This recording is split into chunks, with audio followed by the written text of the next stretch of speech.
Disclaimer: this chapter contains graphic descriptions of bodily harm that includes burns, dismemberment, and surgery, and as well as vomiting, which can be semi-graphic. Listen on to your own risk. The Wells of Silence by TheBeckster. Chapter 28. Heat. Vader was no stranger to heat. Heat was life, warmth, love, food, survival. Heat was pain, dehydration, starvation, death. Vader had been intimately familiar with all types of heat since before she could talk. She understood the delicate threshold between a comfortable glow and a scorching burn. Her life had been forged in the fires of two suns. She enjoyed heat. She thrived in it. But this heat, the one smothering her, dragging the breath from her lungs, burning through her clothing like double noon sand, raining upon her with cinder and ash, this was wrong. There was too much heat, too much pain flooding Vader's mind for her to make sense of it.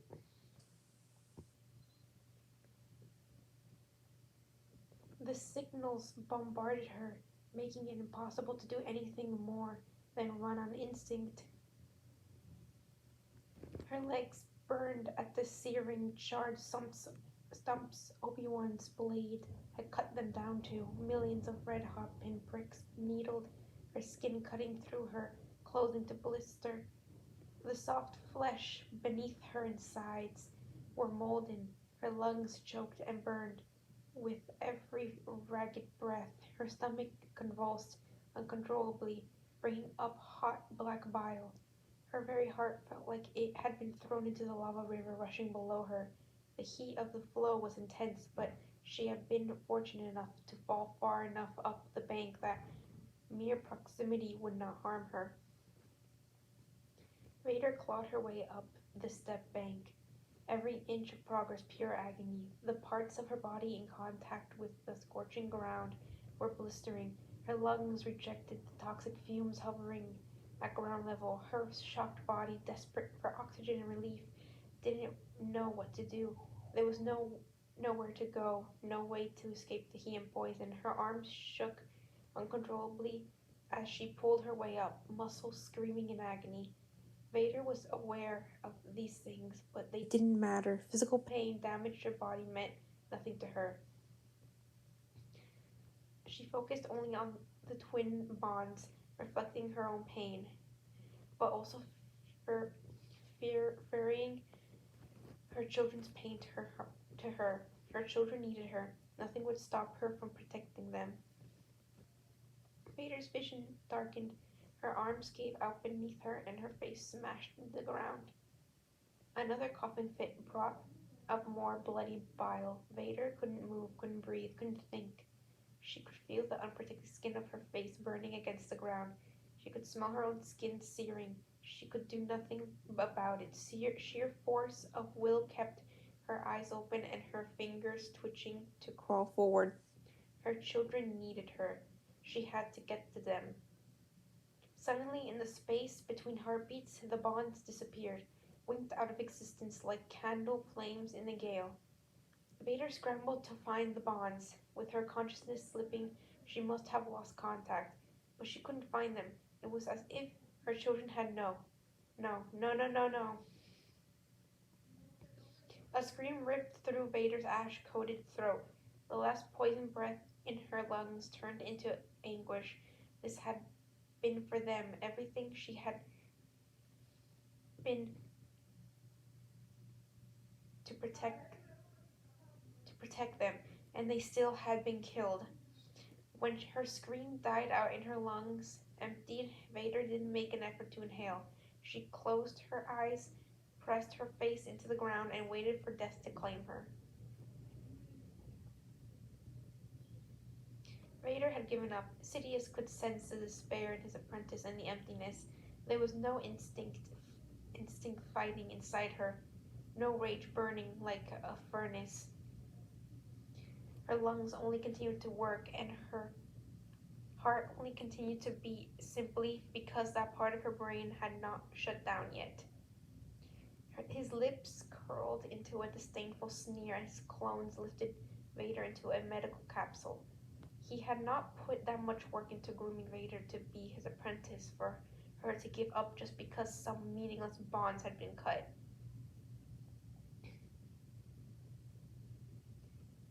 As they hurried back to the ship, Sidious reached out to Vader in the Force. Her presence was a dim, pathetic thing, hunched over and weeping. Loss and remorse were useless emotions, and they were drowning his apprentice. He gave the presence a sharp kick. It started, and annoyance flared up before it turned away, curling further in on itself, begging to be left alone to die. Sidious struck the presence hard, but it did little to raise a response. It only grew dimmer.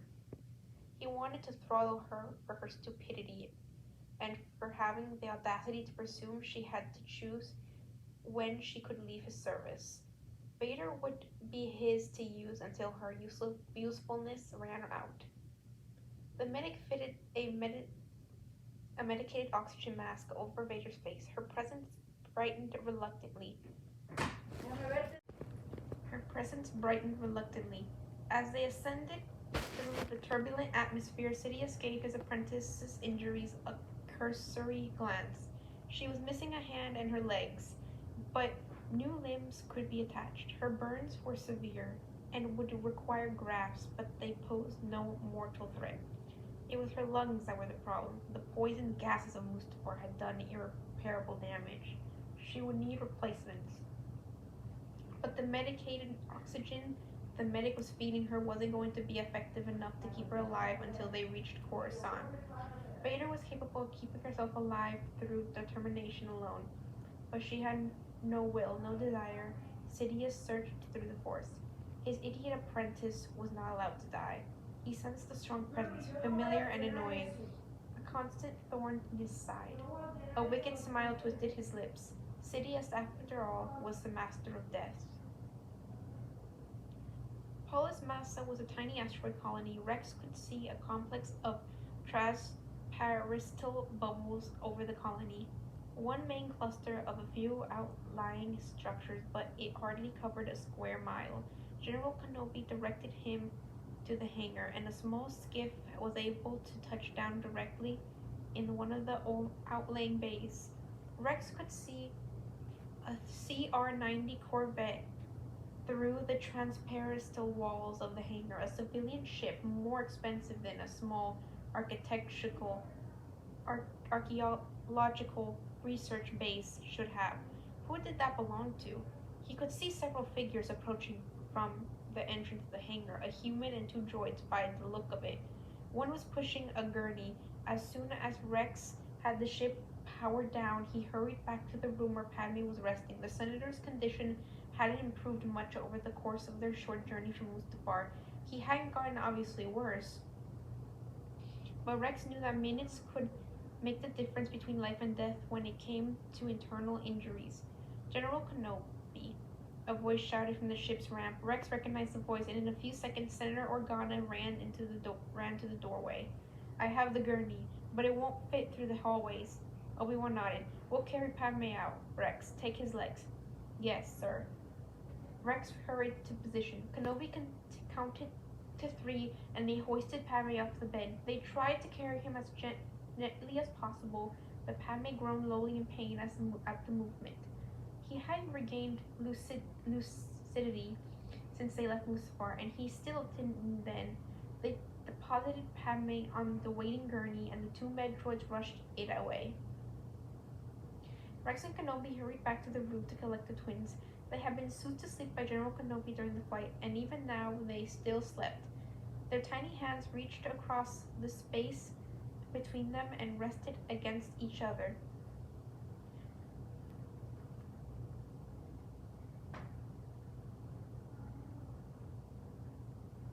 Senator Organa hovered over the twins uncertainly, looking as if he wanted to hold them, but afraid to. "I haven't seen them yet," he said hoarsely, still looking at the twins. "I was giving Padme and Anakin some space to adjust." "What happened?" "Obi-Wan, where's Anakin?" "Later, Bail." Obi-Wan scooped Leia off the bed. The baby whined softly but didn't wake. He handed Leia over to Rex and picked up Luke. First, we need to make sure Padme gets through this alive. Of course, we've taken him to the surgical ward. I'll lead the way. By the time they arrived and the med droids had Padme on the table and were giving him a thorough examination, several hollow displays hovered above the table showing Padme's vitals. Rex could tell they were weak. With a soft mechanical whir, a large scanner pulled down from the ceiling and hovered several inches over Padme. He had bathed in blue-green light.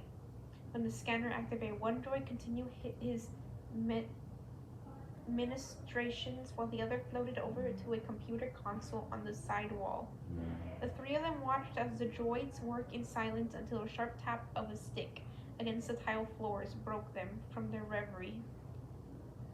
Master Yoda shuffled up to their group, frowning at Padme's body through the ward windows. A success, your mission was, he asked Obi-Wan. The Jedi said nothing, just bowed his head. Yoda sighed and bowed his head as well. Then failed. We both have. One of the med droids hovered out of the ward, and everyone gave it their full attention. His internal injuries are severe. There is a lot of bleeding in the thoracic cavity, but the prognosis is good. We are preparing for surgery. His chances of survival are approximately 63%. Do whatever you can to save him, Organa ordered immediately. The med droid nodded. He has regained consciousness. You may attempt to speak with him briefly until surgical preparations are complete. Eyes turned to Obi-Wan, who turned to Rex. Bring Leia. Let him see the children. Rex followed Kenobi into the room, and they stepped over to Padme's bedside. His eyes were glassy, but focused somewhat as they approached. Rex couldn't help but took the senator over. Externally, Padme didn't look much worse than for wear. A little bruised and banged up, otherwise fine. The scan on the display, however, told a different story, with the large dark patches where organs should be. Padme breathed weakly. He lifted one shaking hand and managed to stroke a finger weakly down Luke's cheek. Save your strength, Padme, Obi-Wan said softly, lowering the child to give Padme an easier view. Rex did the same, and Padme's hand reached out to brush against Leia as well. The senator pulled in a shallow breath, and it appeared to pain him greatly. Anakin, he asked, hardly above a whisper, focus on yourself right now.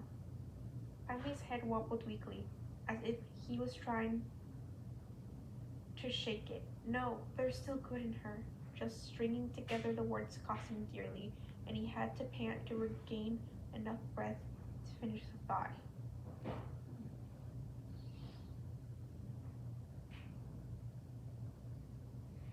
I know is the Annie.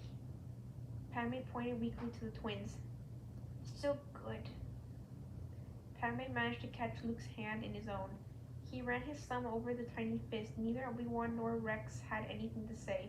Padme's shallow, rasping breath seemed to fill the room. He never took his eyes off his children. You must clear the room for sterilization. One of the med droids hovered right up to them and tried to usher them away. Padme's hand fell away from Luke's, but he still kept his eyes locked on the babies. Take care of them, he breathed, flicking his eyes up to Obi-Wan. We will, Padme. The med droid's ushering up was only growing more insistent. Rex and Obi-Wan retreated, taking note that a couple other med droids of different makes had joined their counterpart in the ward. Rex recognized the droid that dispensed anesthetics. The same model had been deployed on the medical freighters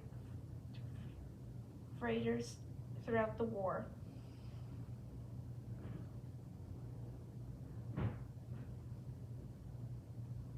As soon as they were clear, the doorway is sealed behind them with a hermetic hiss. The windows of the ward tinted darkly, and one droid put a shield over Padme's face. The room was blasted with an intense ultraviolet light for several seconds. As soon as it passed, they anesthetized Padme and began the surgery. One of the frustrating things about med droids was that they were impossible to read. They had no facial expressions or body language. To gouge progress by. They didn't have a consciousness for the Jedi to read. They were tuned into every piece of machinery in the surgical ward, so there was no need for the monitor to display information or blare warnings once the organic onlookers had been sealed out. And the droid's boxy bodies made enough of a shield between the windows and Padme that it was impossible to see what they were working on. In fact, nobody knew Padme had died until the Jedi straightened up in their chairs. Master Yoda's ears pulled downward and a frown twisted his mouth. But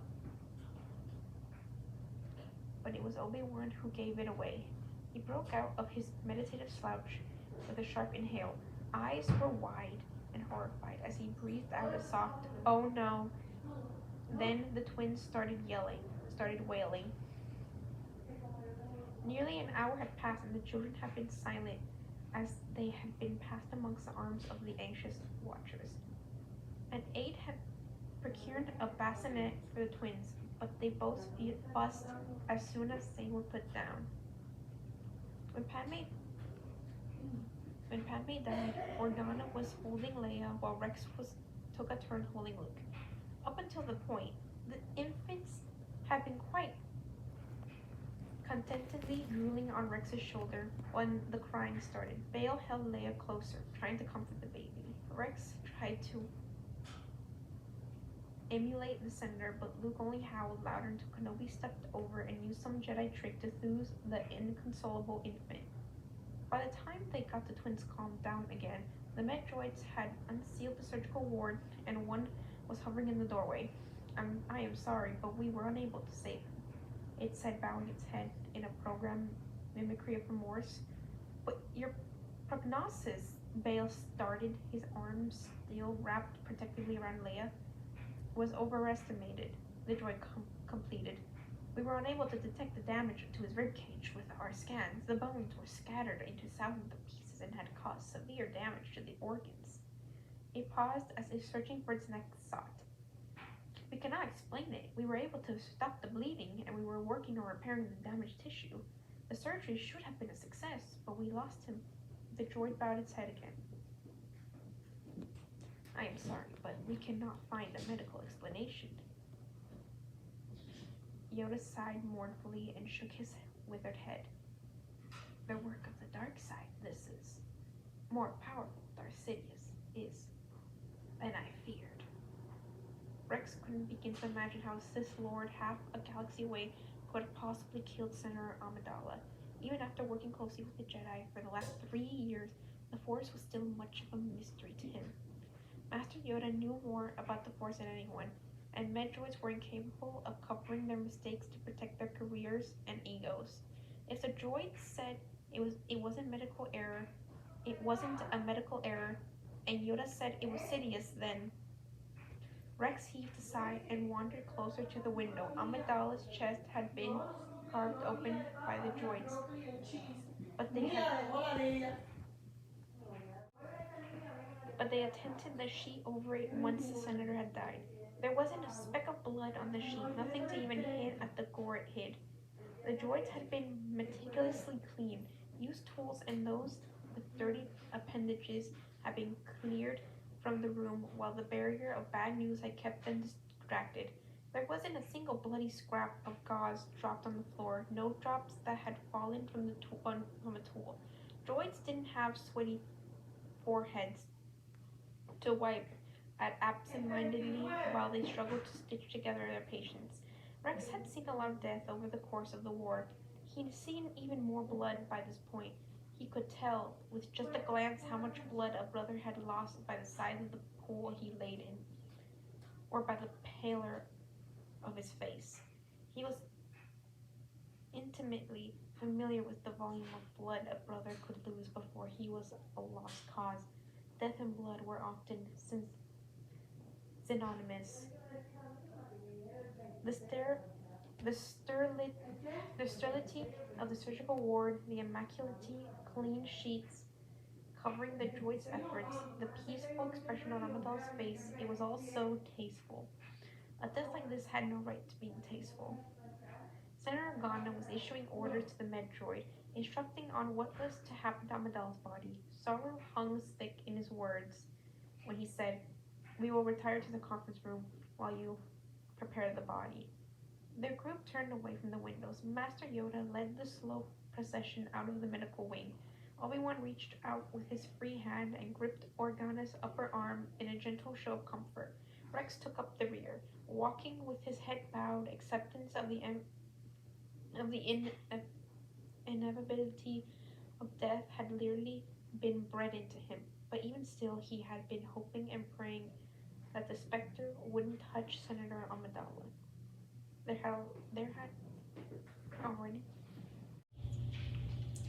There had already been so much loss. End of chapter.